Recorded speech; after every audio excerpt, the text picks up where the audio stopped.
अस्सलाम वालेकुम viewers, welcome back into my YouTube channel. आज का टॉपिक जो हम डिस्कस करेंगे वो है मीडियम फ्रीक्वेंसी करंट।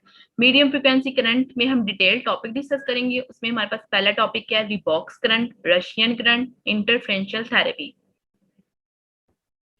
सबसे पहले जो हम देखेंगे मीडियम फ्रिक्वेंसी करंट में कि मीडियम फ्रिक्वेंसी करंट की डेफिनेशन क्या होती है। हम तीन तरह के करंट पढ़ते हैं, लो, मीडियम एंड हाई। आज हम पढ़ रहे हैं सेकेंड वाला, मीडियम फ्रिक्वेंसी करंट। इसकी डेफिनेशन होती है कि medium frequency currents are the currents, वो वाले करंट्स होते हैं whose frequency falls between the range of 1000 to 10,000।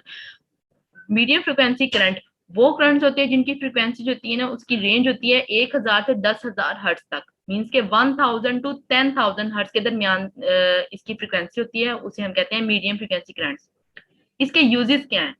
They are being used therapeutically due to their advantage of greater penetration.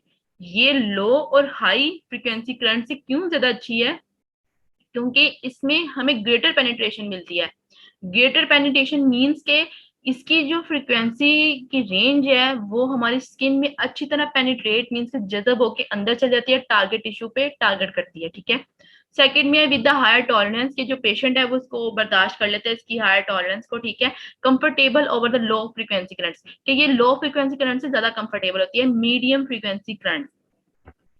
Medium frequency current में तीन तरह के करंट आते हैं। सबसे पहला आता है रिबॉक्स टाइप करंट। ठीक है। It is derived from the rebox device, जो कि एक रिबॉक्स डिवाइस है। It was first develop in the Czechoslovakia in 1970 के 1970 में फर्स्ट डेवलप किया गया था। ये आप डिवाइस देख सकते हैं, ये हमारे पास होता है रिबॉक्स टाइप करंट डिवाइस। ठीक है। इसमें हमारे पास पॉइंट इलेक्ट्रोड होता है जो कि नेगेटिव पोल होता है, and hand held device. Hand held device की आप देख सकते हैं कितनी छोटी सी डिवाइस है, पोर्टेबल है, आप लेके कहीं भी जा सकते हैं। ठीक है। और इसमें पिन पॉइंट इलेक्ट्रोड होता है, ये आप देख सकते हैं, ये इलेक्ट्रोड है जिसमें आगे पिन लगी हुई है, पिन पॉइंट इलेक्ट्रोड है और इसका नेगेटिव पोल है। ठीक है। Device consist of the earphone, device consist of the earphone, आप ये देख सकते हैं इसके साथ ईयरफोन लगा हुआ है। ठीक है। And micro ammeter. ठीक है, माइक्रो एमीटर भी है जहाँ पे हमें रीडिंग शो हो सकती है। ये देखिए, आप देख सकते हैं माइक्रो एमीटर लगा। The current consist of the unipolar, current जो है ना वो यूनिपोलर है। यूनिपोलर इसलिए क्योंकि हमारे पास एक ही इलेक्ट्रोड है। ठीक है। रेक्टेंगुलर पल्सेस आती हैं जिसकी between 52 and 250 micro second at 3000 hertz frequency. ये हमारे पास एमसीक्यू पॉइंट ऑफ व्यू से बहुत इंपॉर्टेंट है, क्योंकि इसकी जो फ्रीक्वेंसी होती है वो 50 टू 250 होती है, और कितनी होती है एट 3000 हर्ट्ज फ्रीक्वेंसी। ठीक है। इसकी पल्सेस कितनी होती है 50 टू 250, 50 से 250 में। ठीक है। एट 3000 हर्ट्ज फ्रीक्वेंसी, 3000 मीन्स के 3000 इसकी फ्रीक्वेंसी है। तो ये किसमें लाई करता है, मीडियम फ्रीक्वेंसी में, क्योंकि हमने पहले पढ़ा मीडियम फ्रीक्वेंसी में वो करंट आएंगे जिनकी फ्रीक्वेंसी 1000 से 10,000 होती है, तो इसकी तो 3000 है, तो ये किसमें है, मीडियम फ्रीक्वेंसी करंट में। फिर आता है सेकंड में रशियन करंट्स। रशियन करंट्स क्या होते हैं? इसकी डेफिनेशन है कि it is a alternative current with frequency 205 2500 hertz. ठीक है। अल्टरनेटिव करंट इसलिए ये हमारे पास क्या हुआ, एसी करंट, डीसी नहीं है, ये हमारे पास कौन है, एसी करंट। ठीक है। जिसकी फ्रीक्वेंसी है 2500 मींस के 2500, और ये किस में अलाई करेगा, मीडियम फ्रीक्वेंसी करंट में। ठीक है। It is apply with a series of separate bursts polyphasic AC wave form. Polyphasic का मतलब है कि इसमें पोली मीन्स के मल्टीपल फेज आएंगे, और सेपरेट बर्ड्स मीन्स के एक, आप ये देख सकते हैं, ये एक ब्लू कलर की लाइन है। ठीक है। ये हमारे पास एक करंट की पीक है। ठीक है। यहाँ पे रुक गई, फिर आके इंटरवल मीन्स के कोई इस बीच में वक्फा आ गया, फिर दोबारा फिर पल्स स्टार्ट होगी, तो ये क्या होगी, सेपरेट। क्योंकि ये एक ही होती, अगर यहाँ पे इंटरवल ना आता और ये इसके साथ जुड़ जाती तो ये सेपरेट नहीं, एक ही बर्स्ट होनी थी। ठीक है। और इसलिए आप देख रहे हैं यहाँ पे दो हैं, बीच में दरमियान में इंटरवल है, तो इसे हम कहेंगे सेपरेट। और पॉलीफेजिक मीन्स के इनमें मल्टीपल फेज हैं, ये एक फेज नहीं है, दो फेज नहीं है, इसमें मल्टीपल फेजेस आते हैं। देयर आर 50 पीरियड्स, मीन्स के इसमें 50 पीरियड्स होते हैं of 20 meters second duration, consist of 10 meter bursts and 10 meter second interval। ये इस पॉइंट की आपको डायग्राम समझ आएगी, आप डायग्राम की तरफ देखें। यहाँ पे हमारे पास दो ब्लू लाइन में करंट है। ठीक है। Peak current, peak current, peak current burst, peak current burst. यहाँ पे हमारे पास एक करंट आ गया, उसके दरम्यान में इंटरवल आ गया। इस लाइन का मतलब 50 पीरियड है, एक लाइन में ना 50 पीरियड्स आएंगे, जिसमें 20 जो है ना मिनट का मीटर सेकंड का ड्यूरेशन रखा गया है, जिसमें 10 मिनट बर्स्ट आएगी, 10 मिनट इंटरवल आएगा। वो कैसे, देखें, ये है हमारे पास एक पूरी बर्स्ट, 10 मिनट की ये 10 मीटर सेकंड की ये होगी, और 10 मीटर सेकंड का ये बर्स्ट भी इसमें वक्फा आ जाएगा, मीन्स के इंटरवल आ जाएगा, और फिर 10 मिनट की ये हो जाएगी। ठीक है, तो ये कितनी होगी, 20। 20 कैसे होगी, 10 मिनट का ब्रेक, 10 मिनट का करंट। ठीक है, 20 हो गए, और ये कितने पीरियड जाते हैं, 50 periods. 50 periods, 20 meter second duration, जिसमें 10 सेकंड हमें बर्स्ट मीन्स के करंट की पीक मिलेगी, फिर 10 सेकंड में इंटरवल आ जाएगा, कोई भी बीच में गैप आ जाएगा, फिर हमें करंट मिलेगा। ठीक है, तो 20 कैसे हुए, 10 मिनट चले गए करंट में, 10 मिनट चले गए इंटरवल में, तो इसी तरह हमारे पास 50 पीरियड्स आएंगे। Each 10 meter second burst contain 25 cycle. जाहिर बात है, आप इस बात से अंदाजा लगा सकते हैं कि अगर एक करंट आ रहा है और एक हमारे पास इंटरवल आ रहा है, तो इंटरवल में 50, टोटल साइकिल्स 50 है ना, हमारे पास टोटल 50 पीरियड है। ठीक है, जिसमें 25 टाइम करंट की पीक आएगी, 25 टाइम इंटरवल्स आएंगे, तो दोनों को अगर हम प्लस करें तो 50 साइकिल्स कंप्लीट एसी करंट। ठीक है, 50 फेजेस और 0.2 मीटर सेकंड ड्यूरेशन, इसकी ड्यूरेशन ये होती है, इसका मतलब कितनी ड्यूरेशन के लिए आता है। इसमें दो बेसिक वेवफॉर्म्स होती हैं, एक होती है हमारे पास साइन वेव, एक होती है हमारे पास स्क्वायर वेव। साइन वेव ये आप देख सकते हैं, जो एक पूरी इस तरह एक वेव होती है, और स्क्वायर वेव जो इस तरह पहले रेक्टेंगुलर बनेगी, फिर नीचे आएगी, फिर सीधी हो जाएगी, फिर ऊपर जाएगी, फिर ऐसे सीधी, इस तरह हमारे पास ये आती है स्क्वायर वेव। इसमें दोनों यूज होती है। ठीक है, इसके एडवांटेजेस क्या है, मीन्स के इसके फायदे क्या हैं। These burst reduce the total amount of current, ये टोटल अमाउंट ऑफ करंट को रिड्यूस कर देती हैं। इंक्रीज पेशेंट टॉलरेंस, ठीक हो गया, रिड्यूस क्यों करते, ताकि पेशेंट जो है वो टॉलरेट कर सके। Other factors that effect the patient tolerance, the frequency on the patient tissue, के पेशेंट के टिश्यू के हम टिश्यू के साथ डील कर रहे हैं, तो ये हमारे पास फ्रीक्वेंसी इतनी बियरेबल बना देते हैं कि पेशेंट जो है ना उसको टॉलरेट कर देता है, कर जाता है। This type of waveform comfortable होती है पेशेंट के लिए, it may be tolerate with high intensity. अगर हम इसकी हाई इंटेंसिटी भी कर देंगे ना, तो पेशेंट टॉलरेट कर जाएगा। वो टॉलरेट क्यों करेगा, इसका आंसर ये है कि एक वेव आएगी, फिर इंटरवल आएगा, फिर वेव आएगी, फिर इंटरवल आएगा। ये नहीं आएगा करंट आ रहा है कंटिन्यूसली आ रहा है, पेशेंट के टिश्यू पे आई जा रहा है, आई जा रहा है, आई जा रहा है, तो ऐसे तो पेशेंट अनकंफर्टेबल फील होगा। पहले करंट आएगा, इसमें रशियन करंट में क्या होगा, करंट आएगा, फिर उसको थोड़ा सा इंटरवल मिलेगा, फिर करंट आएगा, फिर इंटरवल, फिर करंट, इस तरह जो हमारे पास स्किन होती है ना वो उसको बियर कर लेती है। जो हमारा इसमें मीडियम फ्रिक्वेंसी करंट में मेन जो करंट है ना, वो है इंटरफ्रेंशियल थेरेपी, इंटरफ्रेंशियल करंट भी कहते हैं। तो थेरेपी हम इसलिए लगाते हैं क्योंकि हम थेरेपी यूज करते हैं, इंटरफ्रेंशियल थेरेपी। ठीक है, रशियन करंट और हमारे पास जो दूसरा करंट था, वो हमारे पास करंट अब इतने यूज नहीं होते, क्योंकि हमारे पास इंटरफ्रेंशियल थेरेपी बहुत यूज होती है। ये सबसे इंपॉर्टेंट है, आप अच्छी तरह समझिएगा। ठीक है, इंटरफ्रेंशियल थेरेपी स्टार्ट करते हैं। पहले क्या है, principles of interferential therapy. Interferential therapy also known as a Nemec current, it was first introduced by the Austrian scientist Nemec. Nemec, ठीक है, इसलिए इसके नाम के ऊपर इसका करंट का नाम रखा गया कि इसको नैनिक करंट भी कहते हैं, लेकिन इसके इंटरफेरेंशियल करंट भी कहते हैं और नैनिक करंट भी कहते हैं। ठीक है, two medium frequency currents are used, इसमें दो मीडियम फ्रीक्वेंसी करंट्स यूज होते हैं टू प्रोड्यूस, ताकि हम प्रोड्यूस कर सकें लो फ्रीक्वेंसी इफेक्ट। ठीक है, because direct application of faradic current result in pain due to the higher impedance of tissue. इस पॉइंट को समझ लें, आपका कॉन्सेप्ट बहुत क्लियर हो जाएगा।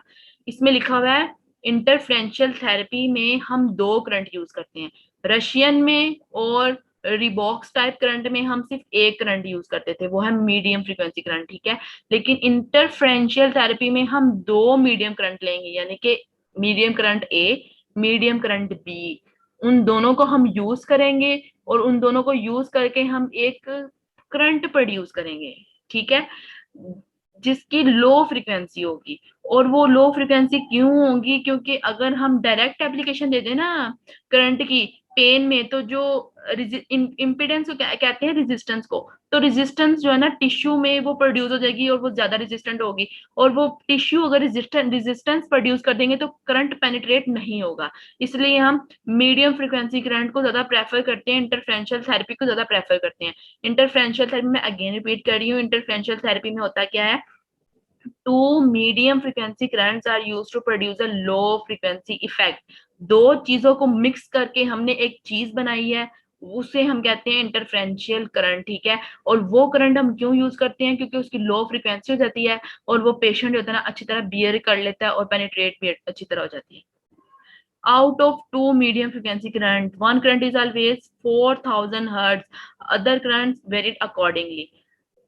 हमेशा दो फ्रिक्वेंसी करंट हमने लेने हैं, दो मीडियम फ्रिक्वेंसी करंट, किसमें, इंटरफेरेंशियल थेरेपी में।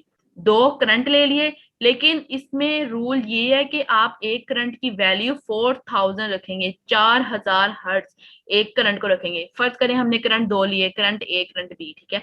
करंट ए की हमने फ्रिक्वेंसी फिक्स है, वो फिक्स है, आपने इतनी ही रखनी है 4000, ठीक है। 4000 हमने उसकी एक फ्रिक्वेंसी रख ली। अब बी की हम चेंज कर सकते हैं अपने अकॉर्डिंगली, अपने नहीं पेशेंट के, पेशेंट को देखते हुए कि उसको कितनी फ्रिक्वेंसी चाहिए। Why 4000 hertz is fixed in ITF means कि इंटरफेरेंशियल थेरेपी में 4000 क्यों फिक्स है, उसका आंसर है because there is minimum resistance to skin is generated by the tissue against this frequency without any discomfort. 4000 hertz जो होती है ना हमारे पास, वो इसलिए फिक्स कर दी गई है क्योंकि हमारे पास जो स्किन में टिश्यूज होते हैं या मसल्स में टिश्यूज होते हैं जिसको हमने ट्रीट करना है, वो रेजिस्टेंस 4000 के अगेंस्ट कम दिखाते हैं, वो रेजिस्टेंस इतना नहीं दिखाते 4000 अगर हम फ्रीक्वेंसी लगाएं, और पेशेंट होता है ना वो डिस्कम्फर्ट नहीं होता। अब आप देखें, the interference produce by two current in tissue is called a beat frequency. Interferential current में हम दो करंट लेंगे, करंट ए और करंट बी। आप ये डायग्राम देखें, इसमें हमने एक साइड पे लिया है करंट ए, बी वन कर दें या ए वन कर दें या ए कर लें या बी कर लें, ठीक है।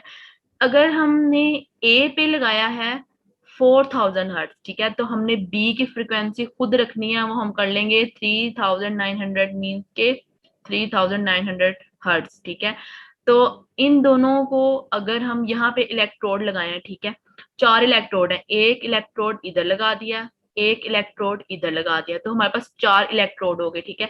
अब ये आपस में इंटरफेरेंस करेंगे, इंटरफेयर करके एक स्पेसिफिक पॉइंट पे एक फ्रीक्वेंसी जनरेट कर देंगे, उसे हम कहते हैं बीट फ्रीक्वेंसी। बीट फ्रीक्वेंसी जो कि कितनी बनेगी, 100 हर्ट्ज। 100 हर्ट्ज कैसे बन गई, एग्जाम्पल में देखते हैं। लेट्स टू मीडियम फ्रिक्वेंसी, अगर हमें दो मीडियम फ्रिक्वेंसी ली है, एक की है 4000, बी की है 3900, ठीक है। तो हमने 4000 को 3900 से माइनस किया, सब्ट्रैक्ट किया, तो क्या आया, 100 हर्ट्ज बीट फ्रिक्वेंसी। तो हमें हमारी बीट फ्रिक्वेंसी मिल गई, जो कि प्रेफरेबल है, लो फ्रिक्वेंसी है, अच्छी तरह पेनिट्रेट कर जाएगी पेशेंट में, स्किन में, टिश्यूज में रेजिस्टेंस इतनी ज्यादा नहीं जनरेट करेगी, अच्छी तरह पेनिट्रेट हो जाएगी और जो पेशेंट है वो जल्दी ठीक हो जाएगा। तो ये होती है हमारे पास बीट फ्रिक्वेंसी। इंटरफेरेंशियल थेरेपी में बीट फ्रिक्वेंसी की डेफिनेशन बहुत इंपॉर्टेंट है, आपको कॉन्सेप्ट क्लियर होना चाहिए about beat frequency. Beat frequency होती क्या है कि दो प्रोड्यूस, हमने दो करंट लिए थे, करंट ए और current B, medium frequency current लिए थे, दोनों का इंटरेक्शन करवाया तो दरमियान में एक चीज बन गई जिसे हम कहते हैं बीट फ्रिक्वेंसी। मतलब जाहिर बात है, हमने दो को, अगर दो चीजों को सब्सट्रैक्ट करें या प्लस करें या माइनस करें, तो हमने दो को माइनस किया तो जो आंसर आया वो हमारे पास बीट फ्रिक्वेंसी होगी। और वही फ्रिक्वेंसी होती है जो हम इंटरफेरेंशियल थेरेपी में यूज करते हैं, जिसका अच्छा इफेक्ट आता है। when two current cross at a point beat frequency produce। जब दो करंट क्रॉस करेंगे एक पॉइंट पे मिल जाएंगे तो वहां पे बीट फ्रीक्वेंसी प्रोड्यूस हो जाएगी। ये आप देख सकते हैं, यहाँ से एक करंट आ रहा है, ठीक है, यहाँ से करंट आ रहा है, दरमियान में जहां जिस पॉइंट पे दोनों क्रॉस कर जाएंगे, इंटरफेयर कर जाएंगे, एक दूसरे से मिल जाएंगे, वहां पे हमारे पास एक फ्रीक्वेंसी जनरेट होगी जिसे हम कहते हैं बीट फ्रीक्वेंसी। और यही फ्रीक्वेंसी होती है जो पेशेंट को ट्रीट करने में हम यूज करते हैं। इसके एडवांटेजेस क्या है बीट फ्रिक्वेंसी के, नॉट इंटरफेरेंशियल थेरेपी के, ठीक है, ये याद रखिएगा, बीट फ्रिक्वेंसी के एडवांटेजेस पढ़ने लगे हैं। Beat frequency penetrate deep into the patient tissue, वो अच्छी तरह पेशेंट के टिश्यू के अंदर तक चली जाती है। प्रोड्यूस डिजायर फ्रिक्वेंसी, हम जितनी फ्रिक्वेंसी चाहिए होती है हम उतनी प्रोड्यूस कर सकते हैं इन द रेंज ऑफ 1 और 250। 1 और 250 हर्ट्ज हमने क्यों कहा है, क्योंकि जो हमारी बॉडी है अल्लाह ताला ने ऐसी बनाई है कि हमारे जो टिश्यू है सिर्फ 1 to 250 हर्ट्ज तक अच्छी तरह बियर कर सकते हैं, और हमारी जो ट्रीटमेंट है फिजियोथेरेपिस्ट जो हम ट्रीटमेंट देते हैं पेशेंट को, उसकी फ्रिक्वेंसी 1 to 250 हर्ट्ज के दरमियान दरमियान हम रखते हैं, ठीक है। IFT मीन्स के interferential therapy effect are produce in the tissue where required without any discomfort and skin stimulation, ठीक है। हम वहां पे टिश्यूज पे इंटरफेरेंशियल थेरेपी लगा सकते हैं जहां पे हमें इफेक्ट इसका चाहिए। It can be use through pain relief के लिए यूज करते हैं, और मसल स्टिमुलेशन के लिए यूज करते हैं। The patient cannot given the high doses in low frequency like phatic stimulation, जो पेशेंट होता है उसको हाई डोज लो फ्रिक्वेंसी पे हम नहीं दे सकते, हाई डोज हम देते ही नहीं क्योंकि हमारी फ्रिक्वेंसी की रेंज ही 1 to 250 हर्ट्ज है। Skin resistance offered to 4000 cycle per second is very much less than the Freddy current. Freddy current के मुताबिक हमारे जो 4000 फ्रिक्वेंसी है वो बियरेबल है पेशेंट के लिए। The reduction in pain is because of the pain gate theory. Pain की रिडक्शन कैसी होती है, पेन गेट थ्योरी से। पेन गेट थ्योरी में पूरा लेक्चर मैंने बनाया हुआ है, आप वो जाके देख सकते हैं। अब आती है इम्पीडेंस। इम्पीडेंस हम कहते हैं रेजिस्टेंस को। Impedance is the resistance, impedance एक रेजिस्टेंस है that is inversely proportional to frequency, जो कि इनवर्सली प्रोपोर्शनल होता है फ्रीक्वेंसी के। इसके फॉर्मूले में आप देख लें Z is equal to 1/2 π FC। Z हमारे पास क्या है, इम्पीडेंस है जिसका यूनिट है ओहम। फ्रीक्वेंसी हमारे पास F है जो हर्ट्ज में आती है, और C for capacitance of skin in micro farads, ठीक है। अब आप देखें कि इम्पिडेंस क्या होती है। इम्पिडेंस होती है हमारे पास रेजिस्टेंस। अब रेजिस्टेंस क्या होती है, अगर आप कोई चीज एक किसी को देर, चले मैं आपको फिजियोथेरेपी में एक एग्जांपल बताती हूँ। अगर आप के पास कोई ऐसा पेशेंट आया है, ठीक है, जिसकी हमारे पास जो शोल्डर है वो रिस्ट्रिक्टेड, शोल्डर रिस्ट्रिक्टेड है या एल्बो रिस्ट्रिक्टेड है, चले एल्बो पे एग्जांपल ले लेते हैं। एल्बो रिस्ट्रिक्टेड है, ठीक है। अगर वो देखें हम तो पीछे से फोर्स लगा रहे हैं कि भाई वो अपनी रेंज ऑफ मोशन पूरी कर ले, लेकिन उसमें रिस्ट्रिक्शन आ रही है, कोई चीज है जो उसको रोक रही है, मसल को रोक रही है कि भाई तुम इधर तक ही रहो, तुम आगे ना आओ, या बोन को रोक रही है, या ऐसा कोई कैप्सूल टाइट हो गया है, या कोई ऐसे अंदर कुछ ऐसा बन गया हुआ है जो कि बोन की रेंज ऑफ मोशन को लिमिट कर रहा है, रेंज ऑफ मोशन पूरी नहीं जा रही, तो भाई वो उसको कह रहा है कि भाई तुम रुक जाओ, इधर ही आगे ना आओ, लेकिन हम चाह रहे हैं लेकिन वो आगे जाए, तो वो क्या आ रही है, रेजिस्टेंस, वो हमारे रास्ते में रुकावट पैदा कर रहा है। तो रेजिस्टेंस होती है रुकावट, ठीक है, और impedance is a resistance. Method of treatment क्या होती है इंटरफेरेंशियल थेरेपी का, कि skin must be clean and clear, के पेशेंट की स्किन जो होती है वो साफ और क्लियर होनी चाहिए। If there is a skin lesion, कोई भी स्किन के ऊपर लयन हुआ है, apply petroleum jelly on it. Lesion means कोई भी ऐसा हल्का फुल्का कोई कट लगा हुआ है, कोई जख्म हुआ है छोटा सा, या कोई ऐसे बना हुआ है, तो उसके हम पेट्रोलियम जेली लगाएंगे, बाद में हम अपने इलेक्ट्रोड्स लगाएंगे। Electrodes should be placed at is crossing point of two current lie above around the affected area. इसमें हमने इस चीज का बहुत ख्याल रखना है इंटरफेरेंशियल थेरेपी में, कि जो हमारे पास इलेक्ट्रोड्स है ना, वो हमने ऐसी जगह लगाने हैं जहां के पेशेंट को पेन हो रही है ना, पेशेंट का पेन पिन पॉइंट देखें। पेशेंट को अगर कमर के दरमियान में पेन हो रही है तो हमने इलेक्ट्रोड्स उसके साइड्स पे लगा देने हैं, दो ऊपर दो नीचे लगाने हैं। ताकि हमने ऐसा क्यों किया, क्योंकि हमें बीट फ्रीक्वेंसी चाहिए। बीट फ्रीक्वेंसी तब बनेगी जब क्रॉस करेंगे और वो ऐसे पॉइंट मिलेंगे जहां पे वो एक दूसरे को क्रॉस करें, तो बीट फ्रिक्वेंसी जनरेट होगी और वही हमारे पास ट्रीटमेंट एरिया होगा। सिलेक्ट द मोड, हमें मोड सिलेक्ट करना है कि हमें रेक्टेंगुलर चाहिए, ट्राइंगुलर चाहिए, ट्रेपेजॉइडल वेव्स चाहिए, ठीक है। Select the base frequency according to the patient condition. Base frequency हमने कि एक तो हमारे पास फिक्स है ना 4000, दूसरी हमने पेशेंट के अकॉर्डिंग, पेशेंट की हालत चेक करके हमने एक दूसरी लगानी है, फ्रीक्वेंसी सेट करनी है। Increase the power generator and the patient control rate. इस पॉइंट में ये लिखा है कि अगर हम आपने टेंस भी यूज किया होगा, टेंस भी हमारे पास एक पोर्टेबल डिवाइस है, ठीक है। वो भी ऐसे होता है कि हम पेशेंट को जब भी कोई करंट लगाते हैं ना, तो हम ऐसे नहीं करते कि पेशेंट को इलेक्ट्रोड्स लगा दिए और अचानक से फुल करंट छोड़ दिया, ऐसे नहीं करते। हम आहिस्ता आहिस्ता करंट को इंक्रीज करते हैं, पेशेंट से साथ पूछते रहते हैं कि भाई आपको कोई इरिटेशन तो नहीं हो रही, कोई डिस्कम्फर्ट तो नहीं हो रहा, मैं और इंक्रीज कर सकता हूँ? तो वो कहेगा जी आप इंक्रीज कर सकते हैं करंट, उसके अकॉर्डिंग आप के पेशेंट कितना बर्दाश्त कर सकता है। Current in one channel and channel two independently measure के हमने मेजर करना है चैनल वन और चैनल टू हमारे पास इसलिए कहेगा क्योंकि दो हमारे पास चैनल्स होते हैं, चैनल वन और चैनल टू, इसमें दो दो इलेक्ट्रोड्स लगे होते हैं। If there is a difference in current in both channels, balance control provider should be used because difference is due to the difference in resistance in the body। ठीक हो गया। इस पॉइंट में ये बताया हुआ है कि अगर जो दोनों पॉइंट चैनल वन और चैनल टू में अगर करंट सेम नहीं है ना, इंडिपेंडेंटली नहीं है, तो हमारे पास एक डिवाइस होता है जिसे कहते हैं balance control provider, balance control device होता है जो हम उसके साथ लगा देते हैं, जो कि करंट को लेवल पे ले आता है, दोनों पे इक्वल करंट जाए। ठीक है। Remember that if using of two electrode, there is a current output only available in one channel। मैंने आपको पहले भी बताया, आप दो चैनल यूज कर रहे हैं, इसमें हमारे पास दो इलेक्ट्रोड लगे, अगर चैनल वन है ना तो उसके पास दो इलेक्ट्रोड होंगे, अगर चैनल टू है उसके पास दो इलेक्ट्रोड लगे होंगे। ठीक है।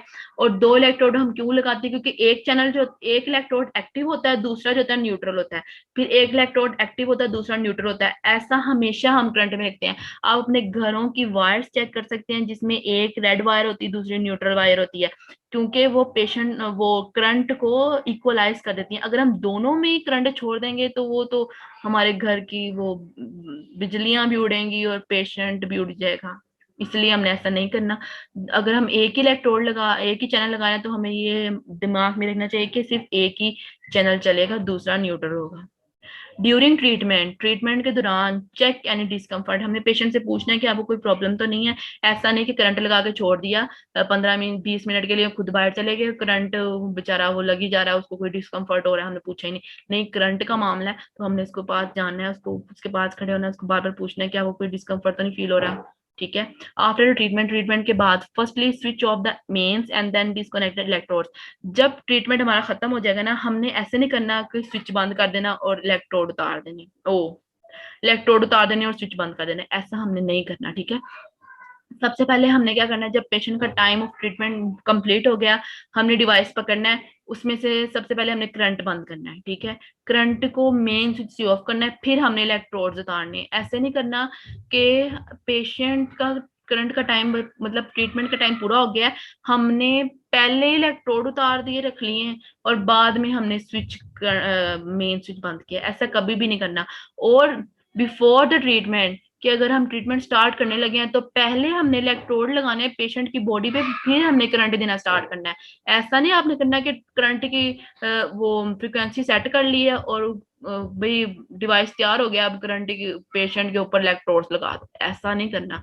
पहले इलेक्ट्रोड्स लगाने हैं, फिर करंट चालू करना है, और उतारते वक्त पहले करंट बंद करना है, फिर इलेक्ट्रोड्स उतारने हैं। अब एडवांटेजेस ऑफ IFT इंटरफेरेंशियल थेरेपी, पहले हमने एडवांटेजेस पढ़े थे बीट फ्रीक्वेंसी के, अब हम पढ़ेंगे इंटरफेरेंशियल थेरेपी के। Interferential therapy do not produce any sensory nerve irritation, के कोई भी सेंसरी नर्व को छेड़ती नहीं है इंटरफेरेंशियल थेरेपी, सिर्फ मोटर स्टिमुलेशन देती है, सेंसरी नहीं देती। ठीक है। Free of any burning sensation on skin, के कोई भी जलन महसूस नहीं होती स्किन के ऊपर। Penetrate deeper into the tissue like tendons, ligament and periosteum. Periosteum हमारे पास होती है लेयर जो होती है हमारे पास ऑर्गन्स के ऊपर। ठीक है। और टेंडन्स लिगामेंट्स आपको पता ही है हमारे पास मसल्स में होते हैं, जॉइंट्स में होते हैं। ठीक है। तो ये पेनिट्रिएट कर जाती है not only the superficial skin fascias muscles but also to the tendons ligaments and periosteum. ठीक है। ये इतना डीप जाती है इंटरफेरेंशियल थेरेपी। और इंटरफेरेंशियल थेरेपी जो होती है हमारे पास हार्मलेस होती है, मिनिमम रेजिस्टेंस होती है to skin at 4000 hertz frequency. ठीक है। Current localize more effective in specific area. ठीक है। करंट की लोकलाइजेशन स्पेसिफिक एरिया में भी होती है और एक्सटेंसिव एरिया आल्सो कवर कर लेता है।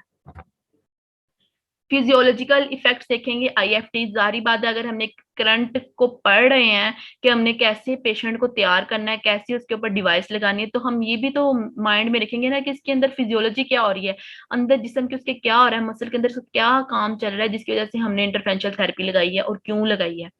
तो इसके जो इफेक्ट्स होते हैं ना वो डिपेंड अपॉन करते हैं 4 थिंग्स के ऊपर। सबसे पहले होती है हमारे पास मैग्नीट्यूड क्या होना चाहिए करंट का।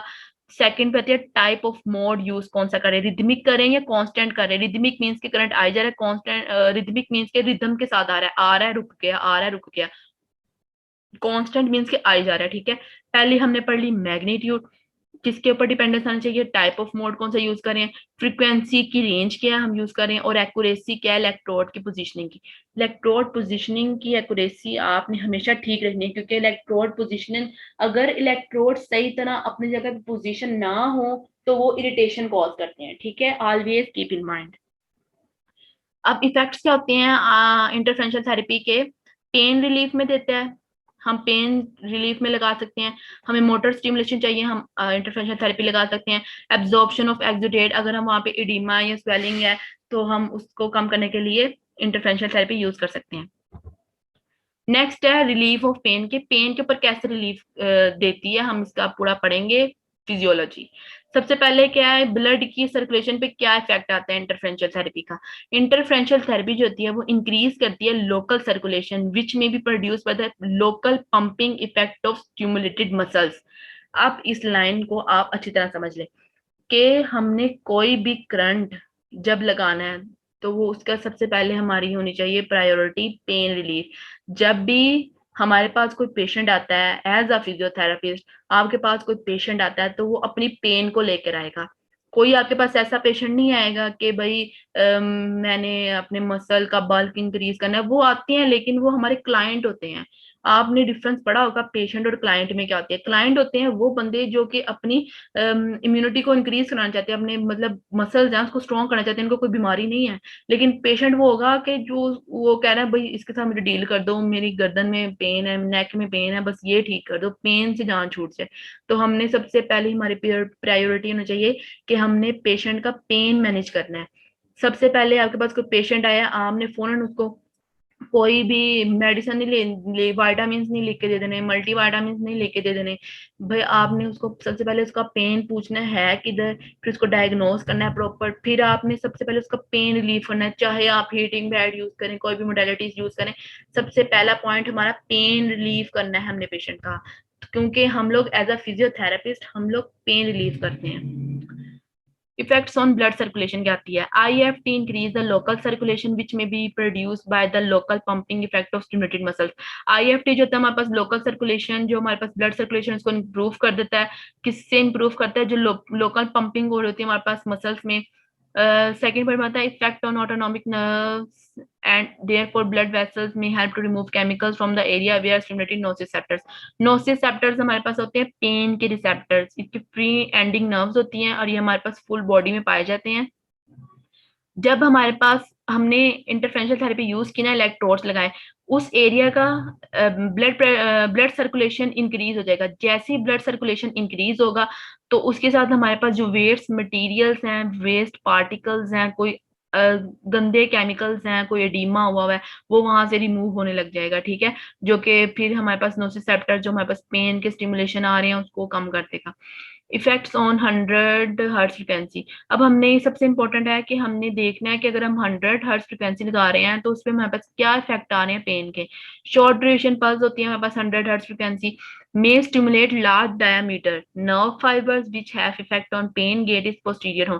posterior horn में हमारे पास पेन गेट के रिसेप्टर्स पर मौजूद होते हैं जो कि रिसीव कर देते हैं कोई भी स्टिमुलस जो कि पेन की वजह से आ रहा है, ठीक है। तो ये हमारे पास क्या करती है, 100 हर्ट्ज स्टिमुलेट करती है लार्ज डायमीटर, ठीक है। 100 हर्ट्ज लार्ज डायमीटर स्टिमुलेट करती है, इनहिबिट कर देती है transmission of small diameter nociceptor traffic, कि स्मॉल डायमीटर में जो नोसिसेप्टर की ट्रैफिक आ रही है उसको इनहिबिट कर देती है 100 हर्ट्ज फ्रिक्वेंसी। अब देखना हमने इफेक्ट 80 टू 100 हर्ट्ज में क्या क्या इफेक्ट आते हैं। तो at this frequency rhythmic mode is usually chosen for accommodation problem is reduce. हम 800 टू 100 फ्रिक्वेंसी ज्यादातर यूज करते हैं क्लिनिकल प्रैक्टिस में, वो इसलिए और रिदमिक मोड लगाते हैं, ठीक है। आ रही है फिर रुक गई है, फिर आ रहा है करंट रुक गया, आ रहा है आ रहा है आ रहा है, ठीक है। कॉन्टिन्यूस नहीं आ रहा है, रिदम्स में आ रहा है, रिदम है उसके, ठीक है। और ये इसलिए चूज करते हैं क्योंकि accommodation problem is reduce. Accommodation क्या होती है, आपके पास कोई पेशेंट आ रहा है ना, आप उसको मेडिसिन दे रहे हैं, ठीक है। वो मेडिसिन वो आपने तो उसको 1 वीक के लिए गई थी या 2 वीक के लिए या मंथ के लिए, वो उसकी बॉडी वो मेडिसिन खा खा के उसकी बॉडी ने अडेप्ट कर ली है, वो मेडिसिन वो केमिकल अडेप्ट कर लिया, उसके बगैर वो कहता है मैं जी नहीं सकता आप जब तक मुझे वो केमिकल नहीं दोगे, ठीक है। वो होती है एकोमोडेशन। प्रॉब्लम इज रिड्यूस, इस फ्रीक्वेंसी पे हमारी अकोमोडेशन प्रॉब्लम रिड्यूस हो जाती है, ताकि हमारी बॉडी को आदत नहीं होती है, अकोमोडेट नहीं कर लेती है फ्रीक्वेंसी कि भाई आप फिजियोथेरेपी में एग्जांपल ले लें कि हमारे पास एक पेशेंट आया, हमने उसको इंटरफेरेंशियल थेरेपी लगाई है, ठीक है। आप क्योंकि हमारे पास पेशेंट वो आते हैं जो कि up to 3 month 6 month year तक हम उनका सेशन देखते हैं, तो हम उनको फ्रीक्वेंसी लगा रहे हैं, एक करंट लगा रहे हैं। अब जारी बात है, हमारी बॉडी नेचुरली ऐसी है कि वो अकोमोडेट कर देती है। हम जिस भी टेम्परेचर में रहते हैं, हम गर्म मौसम में, गर्म माहौल में रहते हैं, ठंडे माहौल में रहते हैं, तो हमारी बॉडी उसी अकॉर्डिंग में अडेप्ट कर लेती है। तो सारी बात है, एक अननेचुरल करंट हमारी बॉडी में आ रहा है, वो मसल को स्टिमुलेट कर रहा है कि भाई होश करो, जाग जाओ, ठीक हो जाओ, तो वो उसको स्टिमुलेट कर रहा है, तो वो जाग गया है। वो नहीं उसको करंट नहीं मिलेगा तो वो नहीं जाग रहा, इसलिए वो अकोमोडेशन मिल गई है कि भाई ये सेंसेशन मिलेगी तो मैंने जागना है, ये नहीं मिलेगी तो मैंने नहीं जागना, इसलिए अकोमोडेशन से बचने के लिए हम 80 to 100 हर्ट्ज फ्रीक्वेंसी यूज करते हैं क्लिनिकल प्रैक्टिस में, ठीक है। अब इफेक्ट क्या होता है, 15 हर्ट्ज अगर हम लगाएं तो उस पर क्या इफेक्ट आएगा। This frequency is required to activate the descending pain suppression system के, ये हर्ट्ज जो हम यूज करते हैं ना फ्रीक्वेंसी, वो तब करते हैं जब हमें डिसेंडिंग पेन को हमने रोकना हो। Produced small diameter fibres which cause release of the endogenous opiate, जिसमें हमारे पास दो एंड्रोजीनियस आते हैं। सबसे पहले जो हमारे पास आता है एनकेफ्लिन आता है, और दूसरा आता है हमारे पास beta endorphin at the spinal level. ये दो केमिकल मीडिएटर जो कि हमारे स्पाइनल कॉर्ड में पाए जाते हैं, जो कि हमारे पास पेन के सिग्नल को रिसीव करते हैं और ब्रेन तक लेके जाते हैं, फिर थैलेमस में पास लेके जाते हैं। पेन का एरिया सेंटर होता है ब्रेन में, जो कि आगे से मैसेज देता है कि भाई आप ये करो। ये आप देख सकते हैं डायग्राम में, यहाँ पे हमारे पास दो फाइबर होते हैं हमारे पास पेन में, लार्ज फाइबर्स होते हैं और स्मॉल फाइबर्स होते हैं। लार्ज फाइबर्स का नाम है ए फाइबर्स, स्मॉल फाइबर्स का नाम है सी फाइबर्स। और ये जो ए फाइबर्स होते हैं, लार्ज फाइबर्स, वो एक्यूट पेन को देखते हैं कि कोई भी आपको एक्यूट पेन हो रही है, अभी आपको चोट लगी है और आपको पेन हो रही है, ठीक है। स्मॉल फाइबर्स होते हैं, वो सी फाइबर्स होते हैं, वो क्रोनिक पेन, के आपको भी 6 महीने हो गए, साल हो गया, आपको दर्द हो जा रही है, वो क्रोनिक पेन को देखते हैं, ठीक है। वो जाते हैं हमारे पास स्पाइनल कॉर्ड के पोस्टीरियर होर्न में, नोट है एंटीरियर होर्न, ठीक है। पोस्टीरियर हॉर्न में जाएंगे, सब्सटेंशिया जेलेटिनोसा हमारे पास वहां पे प्रेजेंट होता है, उसके थ्रू हमारे पास सिग्नल जाते हैं टी सेल के थ्रू ब्रेन में, जो कि हमारे पास पेन का सेंटर एरिया होगा, कॉर्टेक्स और थैलेमस। फिर वहां से हमारे पास लिम्बिक सिस्टम और हाइपोथैलेमस से डिसेंडिंग मॉड्यूलेशन, मतलब कि कोई भी पैगाम वापस आ रहा है कि भाई आप ये एक्ट कर सकते हो, आपको पेन हो रही है तो आप खुद को ही कुछ कर लो। वो इस तरह के, अगर हमें पेन हो रही है ना, तो हमें तो नहीं ना पता पेन हो रही है, ब्रेन जब तक नहीं बताएगा हमें, तो ब्रेन बताता है कि भाई पेन हो रही है, इसको डॉक्टर के पास लेके जाओ, मुझे हाथ में पेन हो रही है, कहीं भी पेन हो रही है, ठीक है। इफेक्ट ऑन नर्व ब्लॉकिंग, के नर्व की ब्लॉक हो, नर्व ब्लॉकेज पे इंटरफेरेंशियल थेरेपी का क्या इफेक्ट आता है। Blocking of nerve transmission is through the maximum frequency of transmission in C fibres 15 hertz में आएगी, और ए डेल्टा फाइबर्स 40 हर्ट्ज में आएंगी। अगर आपको ब्लॉकेज ऑफ नर्व होगी है ना ट्रांसमिशन, तो तब हम कितनी सी फाइबर पे फ्रीक्वेंसी लिखते हैं, 15 हर्ट्ज, और ए डेल्टा फाइबर से 40 हर्ट्ज होती है। और ये एमसीक्यूज पॉइंट ऑफ व्यू से बहुत इंपॉर्टेंट है। Probably a strong placebo effect is associated with the use of interferential therapy, but therapists using this modality both acute and chronic syndrome, ठीक है। प्रोबेबली इन्होंने कहा है कि गालबन जो हमारे पास इंटरफेरेंशियल थेरेपी होती है ना, वो प्लेसिबो इफेक्ट देती है। प्लेसिबो इफेक्ट वो होता है कि आपने पेशेंट को करंट लगाया ना, पेशेंट को चाहे उसका वो पेन रिलीफ नहीं हुआ हुआ ना, उसके दिमाग को पता चल रहा है कि भाई कुछ लगा हुआ है, पेन रिलीव हो जाएगा, मतलब उसको एक अल्टरनेटिव इफेक्ट आ रहा होता है कि भाई मैं ठीक हो रहा हूँ, ठीक है। उसको कहते हैं प्लेसिबो इफेक्ट। और प्लेसिबो इफेक्ट देती है हमारे पास इंटरफेरेंशियल थेरेपी, लेकिन जो हमारे पास थेरेपिस्ट है ना, वो इस मोडालिटी को एक्यूट के लिए भी यूज करते हैं और क्रोनिक के लिए भी यूज करते हैं। अब हम देखते हैं मोटर स्टिमुलेशन में क्या इसका इफेक्ट आता है और इसकी फ्रीक्वेंसी कितनी होनी चाहिए। ये जो स्लाइड्स है ना, ये इतनी इंपॉर्टेंट है ना आपके एमसीक्यूज पॉइंट ऑफ व्यू के लिए, कि आप ये याद कर लें तो आप पेपर जो है ना मीडियम फ्रीक्वेंसी करंट का वो दे सकते हैं। सबसे पहले हमने देखनी है 1 to 100 हर्ट्ज पे मोटर स्टिमुलेशन मतलब क्या होती है। अगर हम 1 to 100 हर्ट्ज दें, are use to contract the normal innervated muscles, ये हमारे पास नॉर्मल इनर्वेटेड मसल्स को कॉन्ट्रैक्ट करवाती है, ठीक है, इतनी फ्रीक्वेंसी।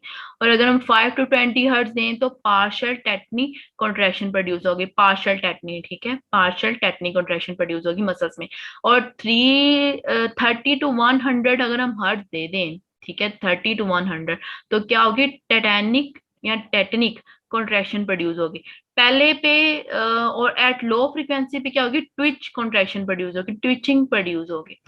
पहले पे हमने देखा 1 to 100, 1 से 100 हर्ट्ज तक हम फ्रिक्वेंसी दे रहे हैं और पेशेंट को जो कॉन्ट्रैक्शन है ना वो नॉर्मल इनर्वेटेड मसल में फील हो रही है, ठीक है। अगर हमने 5 से 20 हर्ट्ज, 5 to 20 हर्ट्ज कर दिया तो पार्शियल टेटनिक कॉन्ट्रैक्शन प्रोड्यूस हो जाएगी, ठीक है।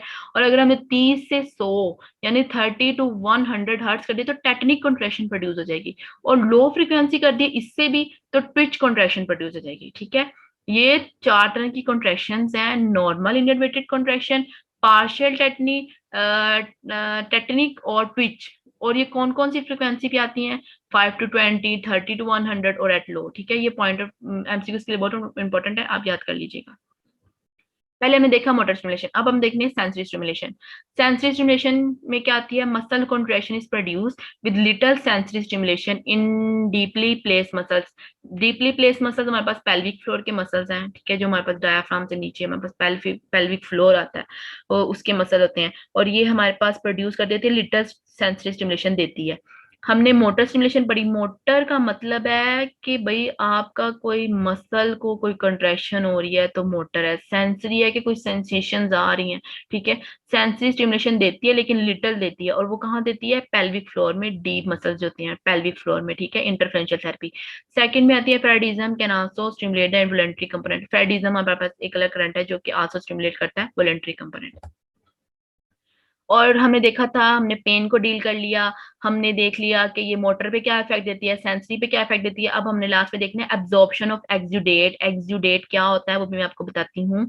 पहले हमने इसकी फ्रिक्वेंसी देख लेनी है, at 1 to 1, at 1 to 10 hertz, rhythmic, not a constant. कौन सी, rhythmic frequency action is produce by muscle contraction, जो कि मसल कॉन्ट्रैक्शन से हमारे पास एक फ्रीक्वेंसी प्रोड्यूस हो, मतलब हमने लगाई है 1 to 100 रिदमिक फ्रीक्वेंसी से हमारे पास क्या हो रही है, मसल कॉन्ट्रैक्शन हो रही है, मसल कॉन्ट्रैक्ट कर रहा है, रिलैक्स कर रहा है, तो पंपिंग एक्शन दे रहा है।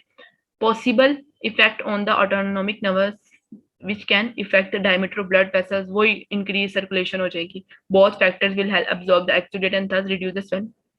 एक्सुडेट क्या होता है, हमारे पास सेल अगर डैमेज हो गया ना तो उसका फ्लूइड है ना वो लीक हो गया है और वो बाहर आ गया है, और वो वहां पे कुछ स्वेलिंग हो गई है तो वो हमारे पास हो जाता है एक्सुडेट, ठीक है। और इसमें हम कितनी फ्रीक्वेंसी लगाते हैं, 1 to 100 हर्ट्ज और रिदमिक फ्रीक्वेंसी देते हैं, ठीक है। और ये वहां पे क्या इफेक्ट करते हैं, वहां पे ब्लड सर्कुलेशन को तेज कर देंगे। ब्लड सर्कुलेशन जैसे ही तेज होगी वहां पे नया ब्लड आएगा और ब्लड जल्दी जल्दी रिमूव होता रहेगा, तो वो कोई भी हार्मफुल केमिकल पार्टिकल जैसे कि हमारे पास कोई भी स्वेलिंग कॉज जो हमारे पास मीडिएटर्स होती हैं उनको वहां से ले जाएगा और वो वहां की जगह को साफ कर देगा। मीन्स कि कोई ओडिमा हुआ है, कोई लीकेज हुआ है तो वो उसको भी साफ कर देगा। तो एक्सुडेट आप पिक्चर्स में देख सकते हैं कि जो मेम्ब्रेन है वो डैमेज हो जाती है, there is a large holes, वहां पे होल्स बन जाते हैं, और जो प्रोटीन्स होती है ना वो pass through this damage membrane, वो इस मेम्ब्रेन के थ्रू पास हो जाती है, और उसके जो फ्लूइड होता है ना वो लीक आउट हो जाता है, और हमारे पास कोई भी वेसल्स में कोई भी कहीं भी डैमेज हुआ तो वो बाहर आ जाता है। अब हमें देखनी है इसकी इंडिकेशंस और कॉन्ट्रा इंडिकेशन क्या होती है, इंटरफेरेंशियल थेरेपी किस में हम यूज कर सकते हैं, किस में नहीं कर सकते। इंडिकेशंस होती हैं कि आप जो हमारे पास इंटरफेरेंशियल थेरेपी है ना उसको इन इन चीजों में यूज कर सकते हैं।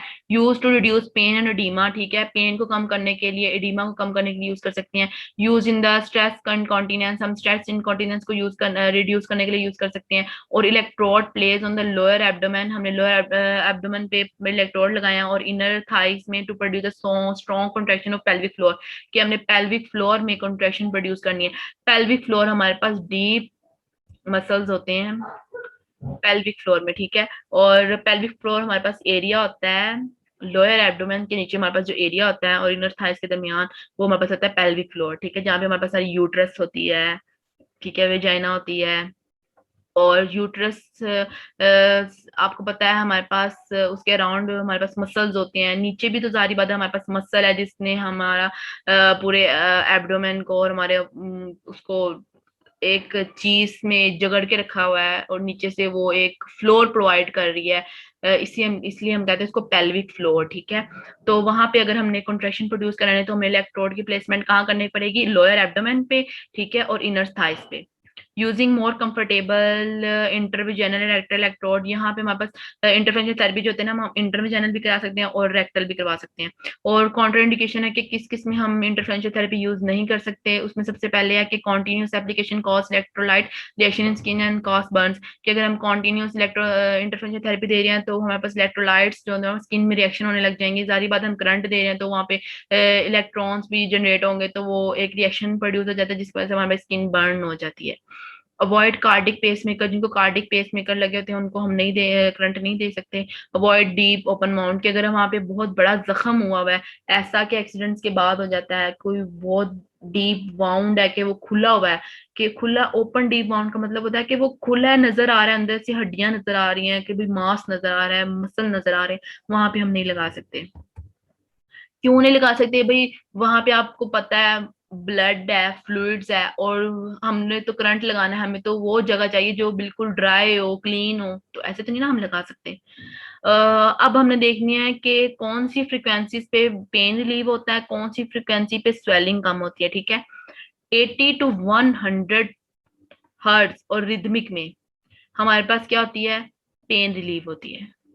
और 1 to 10 हर्ट्ज और रिदमिक पे हमारे पास स्वेलिंग रिड्यूस होती है। ठीक है, और ड्यूरेशन हम कितना देते हैं इंटरफेरेंशियल थेरेपी का? Only 15 minutes. 15 minutes why? क्यों 15 minute? For the prevention of accommodation, जो मैंने आपको पहले बताया कि बॉडी उसको अकोमोडेट ना कर ले, इसलिए हम कम टाइम लगाते हैं। जारी बात है, हमने उसकी एक दिन थोड़ी ना थेरेपी करनी है, अगले दिन भी करनी है, उससे अगले दिन भी करनी है, इसलिए हम आहिस्ता आहिस्ता करेंगे और थोड़ा थोड़ा। ठीक है, हमने एकदम करंट नहीं लगा देना, तो बॉडी जो होती है वो अकोमोडेट कर लेती है, उसको अपना लेती है कि भाई मुझे करंट मिलेगा तो मैं चलूंगी, नहीं मिलेगा तो मैं नहीं चलूंगी।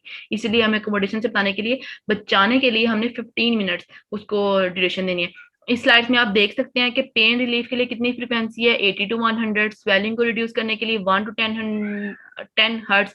और ड्यूरेशन कितना देते हैं हम इंटरफेरेंशियल थेरेपी का? Only 15 minutes. ठीक है, और IFT इंटरफेरेंशियल थेरेपी के नाम से भी use in the combination with other treatment programme, के हम इसको अदर ट्रीटमेंट प्रोग्राम के भी लिए दे सकते हैं। All the frequencies and therapies based on the patient condition, हमेशा याद रखिएगा, पेशेंट की कंडीशन को देख के हमें थेरेपीज और फ्रिक्वेंसी सेट करनी होती है। ठीक है, इसमें आपको मैंने बिल्कुल कंप्लीट मीडियम फ्रिक्वेंसी करंट समझा दिया डिटेल में। अगर आपको कोई भी क्वेश्चन है तो आप कमेंट सेशन में मुझसे पूछ सकते हैं, मैं हमेशा आपके क्वेश्चंस का आंसर करूंगी। Thank you for your listening that.